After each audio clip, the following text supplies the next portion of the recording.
Welcome back to another episode of Cardinal Territory. We are recording this on Friday, September 19th, but you will watch it on Sunday, September 21st, which is coincidentally the final home game of the 2025 regular season. I'm your host, Katie Wu, here with a very special guest. Super excited about this episode. It's something I've been wanting to do for a while. Cardinals Assistant General Manager Rob Cerfolio joins the show. Surf, welcome. Longtime listener, hopefully first-time partaker. Welcome to the show. Yeah, it's like the old Francesa Collins, first time, long time. Yes. No, I appreciate you having me. So it'll be fun. I'm glad to talk with you and all the listeners. So it'll be good. I hope so. Pressure's on me to deliver some good questions here. I think when we look at this 2025 transition season, the main focus was on player development. And while you were brought in after the 2024 season to kind of oversee what Chaim Bloom would like to do with the minor league system, I mean, this is something that's going to impact both the minor league and major league teams and levels for multiple seasons. That's just kind of the nature of where the organization is trending. I think we'll just go right into it.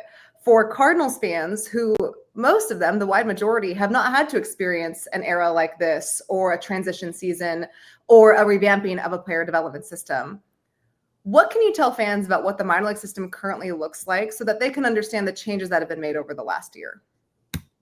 Yeah, there's a lot of layers to that question, right?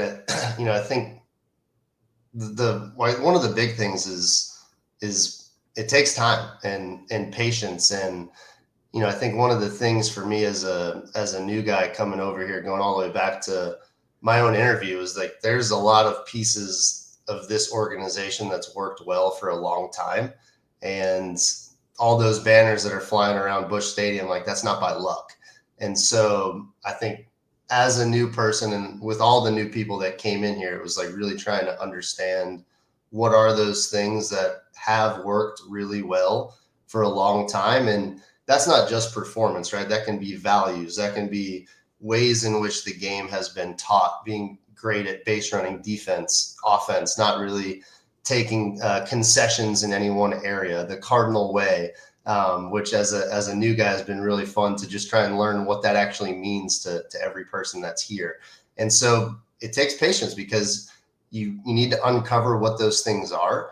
You have a lot of new people bringing other ideas into the organization. And now like the whole system is learning, both players and staff.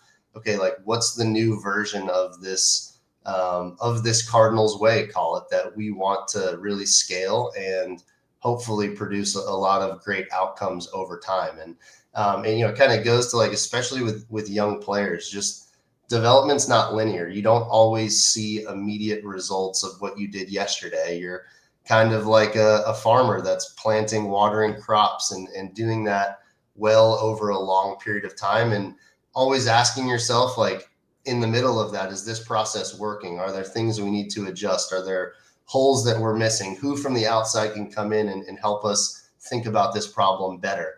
But it does take a little bit of time, and that's not because things were so far away from being good. Like there's a lot of players that were products of this minor league system that have impacted the major leagues this year, which is awesome. And now it's just trying to continue to make those guys even better that have debuted and put other great pieces around that, both with staff and player acquisition streams. So that was a main focus point of when you were first hired. You worked with Chaim about expanding the staff first of the entire farm system as a whole, added more coordinators, added more positions, and then you both work to modernize technology. And both of those phrases sound a little vague, especially to a fan base that hasn't really had to really see the modernization of a farm system. Can you expand on why adding both staff and technology was important before you even started the 2025 season?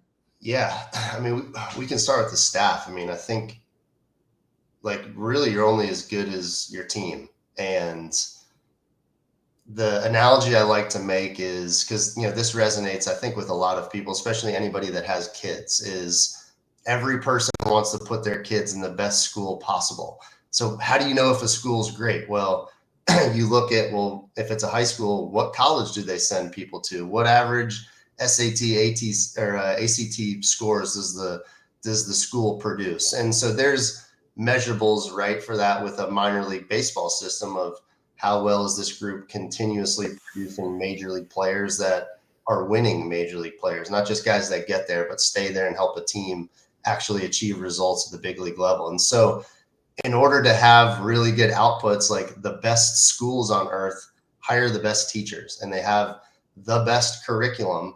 And that's how they scale their product to every student. And it's really no different for a baseball organization.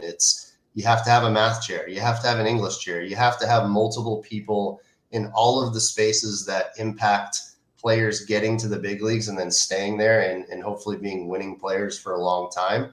You need that same approach in the minor leagues so that there's great communication between the big leagues and the minor leagues, and everybody's kind of reading off the same sheet of music. They're solving for the same outcomes. They're aligned towards when that AAA player walks into the major leagues for the first time, that coaching staff knows that and had input on the things that player was coached towards, so that it's a seamless transition, or as seamless as it can be given some of the factors that these guys go through, emotionally and just being in a new physical location. So we really tried to attack that off of, that's a really broad analogy, but I think it's maybe something that the average person can resonate with, because it's the same way that you would try and place your child in the best school possible. And you just want those curriculums to be really good, and the people that are leading them to be really skilled and great leaders and influencers of both players and staff, that when that coordinator is not there, the actual programming and the curriculum is really sound, and the players understand it and the coaches of the affiliate understand it, and they know exactly what they need to do to carry that action out. And if we do that every friggin' day, it's monotonous. But if we win the 1 to 5 o'clock period with our process and how we're working on those skills, then the game is just a barometer of how well our work is translating. And so, that was really the whole thought. And I'd spent a lot of years in Cleveland kind of helping lead like the hiring process over there. So for me, it was a cool opportunity to really action a lot of the names that I had either hired or interviewed in the past and not hired in Cleveland, and had an opportunity to bring over here to St. Louis. So I'm pretty excited about the group that we've got. We've got more to come in the upcoming off season, which will be really fun, even though it's a lot of laborious work, but it's really important to get those people and programs right. And I think something that you have talked about, something that Chaim has talked about or alluded to in his end of season press conference last year, is the ability where you're not necessarily losing the Cardinal way. There's many, many things that this organization has done well. I mean, they were pioneers in player development.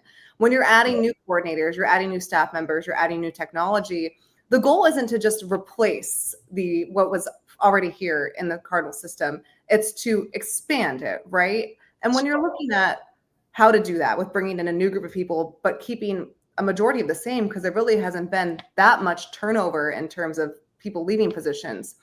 Why is that important to have a balance of the tradition of this organization and also modernizing it, so you're not completely losing the identity of the franchise, you're just kind of making it better?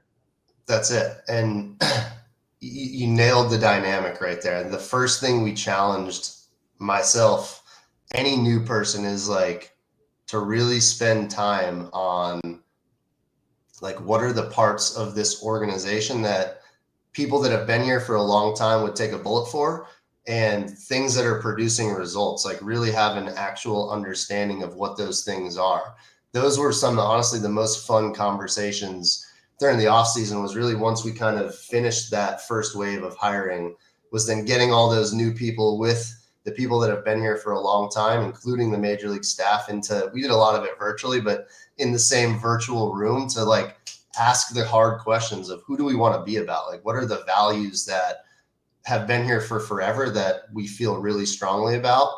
And then how have other people from new places thought about that same challenge, whether it's infield development or hitting development? Like, what are some other, like the diversity of thought piece of that, to then ultimately just, and we'll continue to do this, stress test what we believe in and make sure that it's producing results, and we feel really good about that process. So that was the way that we started that. I'm sure there's probably 100 ways that we could do that better. And And hopefully, this time of year is always a great time of year where we're asking staff for feedback and like, what does year two's worth of growth look like for all of us? And that'll be a huge part of it. But you're exactly right. It's what are the parts of this organization? Like I spoke to the banners that are flying around Busch Stadium. Like that's not by luck.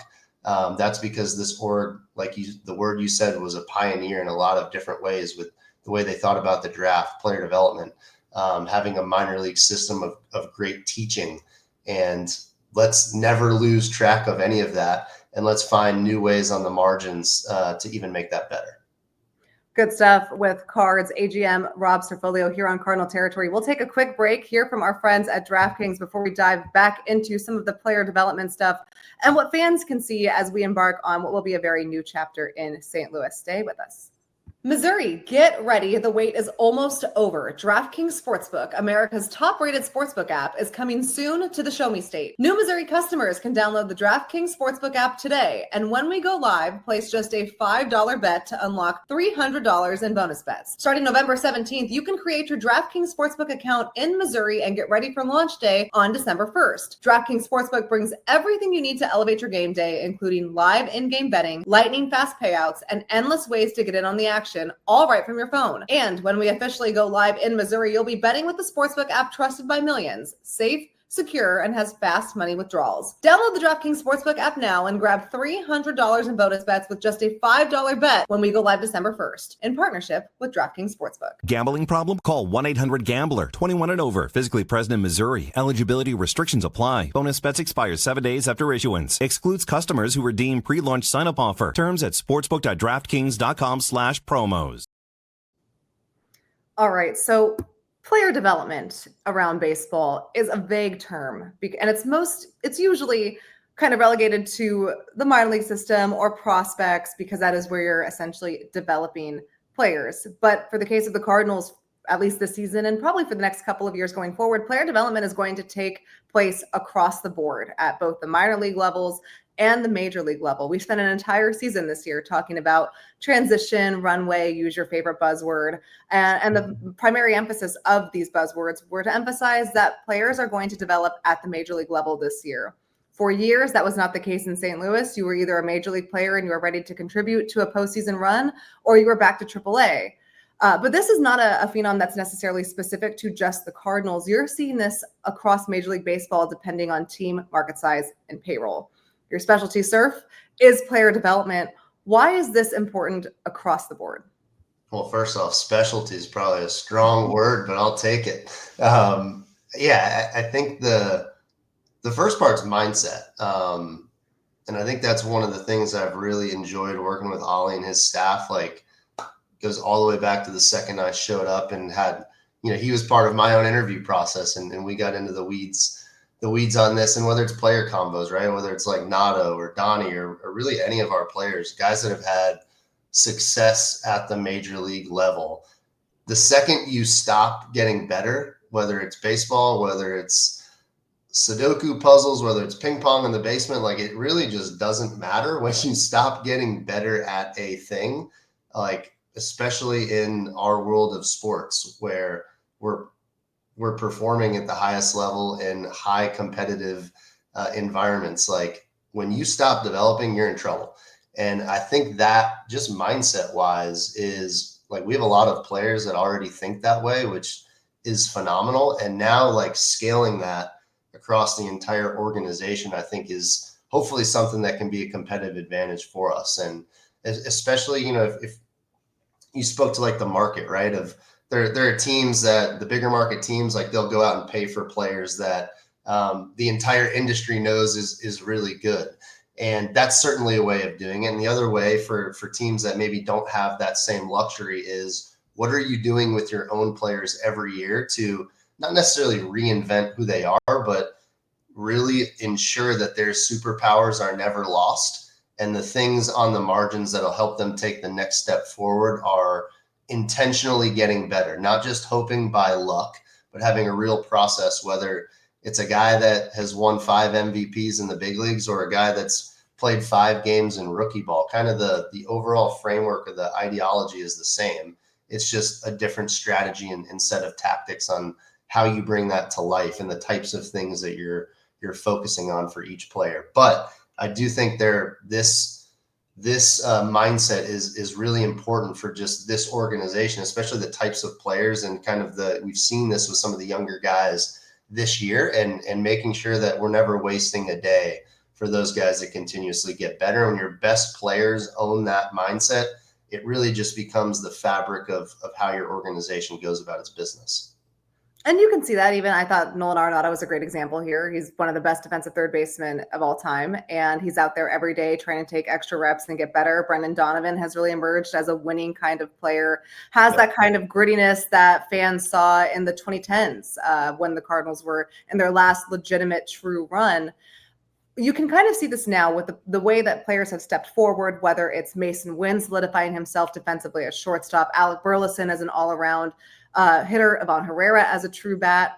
These are going to take times for some of these young players to really develop into their careers, but you do see this. I mean, I think Burleson is a great example here in terms of someone who was challenged to become better defensively because they needed him to. You know what you have in Burleson is a bat, high contact rate. He can put a lot of balls in play. He needed to refine his approach a little bit so he wasn't getting out as much, and he did. But in order for him to stick, he had to be better defensively.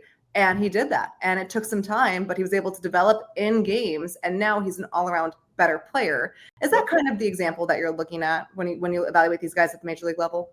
That's it. And then you ask yourself that question year over year. And it's like, okay, Burley, what a great season this was for you. You talked about the approach stuff. You dig into some of the behind the scenes numbers there and his chase rates and just the amount of times that he's getting himself in more favorable counts to do what he does best, which is hitting the ball hard frequently. That's there, and that is directly tied to some of the ways that he challenged himself to train. And Burley and Brownie and all those guys, like his teammates that helped that process, deserve a ton of credit for being willing to get their hands dirty in season. And just like we talked about that mindset and mentality of just the whole organization always thinking that way is really important. But he's such a great example, like the work that he's done with JJ in the outfield to really elevate his game to be like not just a guy that has to play the corner outfield, but somebody that you're excited about playing the corner outfield. And now, like, what's the next step for that of being, wherever he is in terms of the, the metrics of a corner outfielder, like what's the even better version of that? How can we tie that to how he prepares in the S&C nutrition space? Like all those things matter. And I think his willingness to attack those things in season in like a very interesting transition year speaks a lot to the type of mindset that you want your best players to have. And I think when you're looking at the Cardinals fan base, I mean, they're a very loyal fan base, as you know, and they really know their baseball. So when you're able to see a player in real time like Burleson adjust and adapt, like that's tangible evidence that they can see.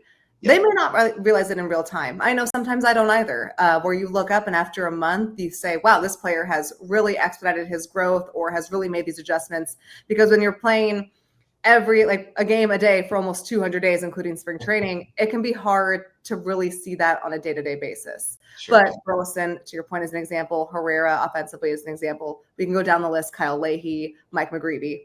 Yep. But in terms of the minor league system, though, something that isn't as apparent or easy to access as the major league team on TV every day, what changes can fans expect to see? Because we have made, whether it's the organization or media, we made such a big idea about the revamping of the Cardinals minor league system. And there hasn't really been a lot of clarity as to what exactly these fans can look like other than adding staff members and adding technology. What can you point to fans where they can look and identify and see, okay, this is different and here's why it's being done? Yeah, that's a great question. And it's in some ways it's a hard question to have like a real black and white answer to, because I said this comment earlier of like development's never linear, and there's no better example of that than minor league baseball, where you're working with a bunch of 18 to 21 year olds, and not only are they developing as human beings and adults, but you're asking them to develop skills, and knowing that those skills take time to see real change towards. But I think there's a whole bunch of things behind the scenes, right? A process. You talked about technology, right? Like that's such a broad thing. But there's real specificity to like examples of that. So I think everybody knows like major league stadiums, they have Hawkeye technology, and that allows you to do so many things in terms of performance can be a lagging indicator. Like you talked about, sometimes you have to actually wait a month to have a big enough sample size, or just enough confidence that, okay, this change was real. And some of this technology allows you to really like shrink the amount of time that you need to feel confident that a change is happening, and a change is happening. There's guesswork there, right? It's a hypothesis. We think if this player does this movement differently, that it'll allow them to perform better in this way. But if you do that for a long enough time and you mess up a lot of them, like I have, you can figure out which ones have some proof of the pudding to it. And so, I think Hawkeye is like an example of something that we are expanding to all levels of our minor leagues. And you kind of work backwards from, here are things that we know, like evidence-based approach. We know that these things work at the highest level in the big leagues. And now how do we bring that to a player that's in A-ball? And you might not see that player in A-ball necessarily throw harder that next month, but we are then able to connect things about how they move and their delivery, how we build a great like throwing program and plyo care routine. Same thing for a hitter. We can see the speeds that they create with their bat and the angles at which their bat, like by way of how their body moves, works through the zone. And we can see if that's what great major league hitters do or don't do. And then we can help that player in the immediacy. So it really allows you to shrink the amount of time that you need to wait for performance to stabilize, or you don't get tripped up by, okay, well, this guy was an A-ball all-star. Does that actually mean he's going to be a major league all-star? Definitely not. There's players that are really good in the minor leagues that just don't have the skills to even get to the big leagues. So it really allows you to like isolate the skills that major leaguers have. And then there's a bunch of things around that of like winning baseball mentality and running the bases and knowing game awareness and all those things like on the margins. Yes. But it allows us to miss less of those big rock skills that major leaguers just have more times than minor leaguers have. So that hopefully is a little bit of like a window into that answer, but it's really complicated. And ultimately you're just trying to have the most evidence-based process that you possibly can have, and use a bunch of people that are experts in information that give you as much data as possible to just make great decisions to help our players. And I think that makes a ton of sense when you think about what the organization is doing currently. There's going to be a reliance on the young core, some youth players, some guys coming up. So being able to identify these skills early and really analyze what they could project to be outside of just game performance, because you're absolutely correct. Obviously, development is so much more than what you did in the box score in AA that day. And with I think Chaim said it best last year. This is probably the most dramatically changing and quickly changing aspect of professional baseball, just in terms of how teams evaluate development, the technology available, and the resources available. So being able to give fans some sort of insight as to why this is important and why more money is being directed to these things should, in theory, help maybe the kind of confusion or lack of clarity as the Cardinals embark on their first true rebuild in a very long time. But speaking of young players coming up in the pipeline, we are going to check in our final segment about some top prospects coming up, a lot of different names that Cardinals fans are excited about. We'll hear from our sponsor, MeUndies, first, and then we'll talk a little bit about JJ Weatherholt, Quinn Matthews, Liam Doyle. You know the drill. We'll be right back. Kratz, I'm going to steal a line right from the top here about MeUndies. A cut for every butt. I took a line that I feel like you would enjoy, but then you stole my thunder with show and tell. What do you have there? Besides a huge Baduka dunk, this is my pair of MeUndies that I got. I'm not going to show you the other pair right now because I got them on, but it doesn't even feel like you have them on. Super soft, flexible, and yet holding everything together. I love the 20 different styles, 100 different colors and prints, and the micro-modal fabric is what you're talking about. Breathable, stretchy, unbelievably cozy. And right now, as a listener of FT, you can get cozy and spooky for less with deals up to 50% off at MeUndies.com/foul and enter promo code FOUL. That's MeUndies.com/foul, promo code foul for up to 50% off. MeUndies, comfort that's made for fall.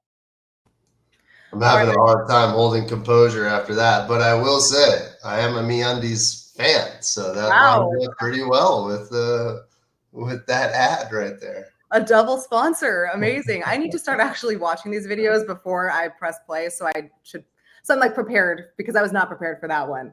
Yeah, but at least I didn't have to read that ad read. So now I've learned my lesson. Actually watch the videos before you press play. Perfect. All right. Some good humor. It's great humor. I mean, we're like at the end of the season, basically. I think we're all kind of just trying to, anything can make me laugh these days. I have such a hard time, like, paying attention in all these pregame scrums sometimes, because like someone will say an offhand comment and then I just lost it, and he'll be like, can you lock back in? I'm like, no, I really can't. I'm trying, but I really can't. All right, I know we have just a couple minutes left because you are a very busy man and have lots of things to do. We've had a lot of discourse about JJ Weatherholt this season, obviously for rightful reasons. He just, I think, has really seized an opportunity this year and will come into spring training next year as someone with a lot of eyes on him. And then you look at someone like Quinn Matthews, who came into spring this year with a lot of eyes on him after a stellar season in 2024. As fans, all they really want to know is, like, when are these guys going to be at the majors, and when are they going to impact this club, and just how well? And that I understand, because I want to know that too. But the priority for these guys, especially, you'll throw in someone like a Liam Doyle, and I know Tekoa Roby had Tommy John, but up until that, he was very much a part of this group. Yep. For a young core that should impact the major league level, how important is it, Surf, to really make sure that they are ready to be promoted to the majors and ready to contribute, rather than just rush them up out of need or maybe a desire to see them at the big league level? Yeah, it's a great question, and this is a hard question when, like, people ask all the time. It's like, well, why isn't this player been promoted? There's so much that goes into it. It's always not just what's their box score? What's their stat line? Like, I think first off, the gap between the major leagues and AAA has probably never been wider. And some of that's just like straight out of the player's control, right? Like, there's, over the last couple of years, like, the minor league shrunk. There's less total players that you have. So as a result of that, players have really moved faster. And so when you have the opportunities to expose these guys to just do everything that they would be asked to do in the big leagues before they get there, I've always thought of it as, like, the farm director's job is to ensure that we're not asking a player to do something for the first time in the big leagues. And we spend so much time, like Larry Day and his crew, that's really managing the day-to-day. They're spending hours trying to answer that question. And that's one of the fun parts of it, but it makes it less black and white. But if you have that mentality to everything, right? It's like how they go about their pregame routine, how they're studying film. You look at like a guy like Jimmy Crooks that comes up to the big leagues. And by the way, catching is really hard to do, much less harder to do when you're a rookie and you don't have relationships with all of the pitchers that you're catching. And so how we really tried to use the clock with him this year in his time in AAA to, here's exactly what they're going to ask from you in a pregame meeting with your staff. And let's really make sure that not only can you run that play well, but that you understand the why behind that. And we coached Jimmy pretty hard on that. And it goes all the way back to like April, May. And to his credit, he leaned into that, even though when he probably thought we weren't very nice about coaching him pretty directly. But hopefully he now feels like, you know what, those guys were kind of a-holes back then, but they set me up for walking into that first pregame meeting and having the skills that I need to excel. And so it's a hard question to answer, like, when is a player ready? But ultimately, the performance on field matters. And the process around that, who they are as a teammate, how they go about their business from a preparation standpoint, how they go about reflecting the next day from whether they had good results or not, and how well are they learning and responding to that. All of those things really matter. And, it's not a math equation. There's not one right answer of when a player is right or ready or when he is not ready. But if you really have a way to try and uncover the answers to those series of items, at least in my experience, you feel more confident about when that answer is yes.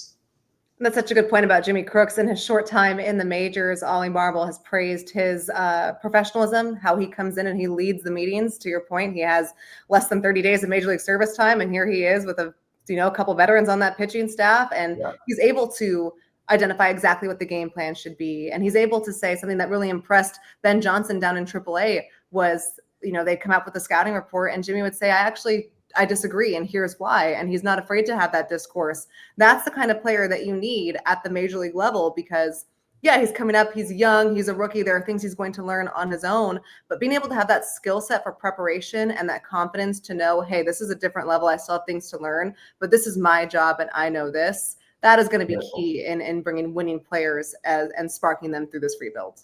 Yep, well said. All right, Surf, I know you got a ton of things going on. I want to thank you so much for making time to do this. I think hopefully fans can take a lot away from this. We'll be seeing you and hearing you a lot more once this season comes to an end. Just 9 more. Well, I guess when this episode airs, a week of games left.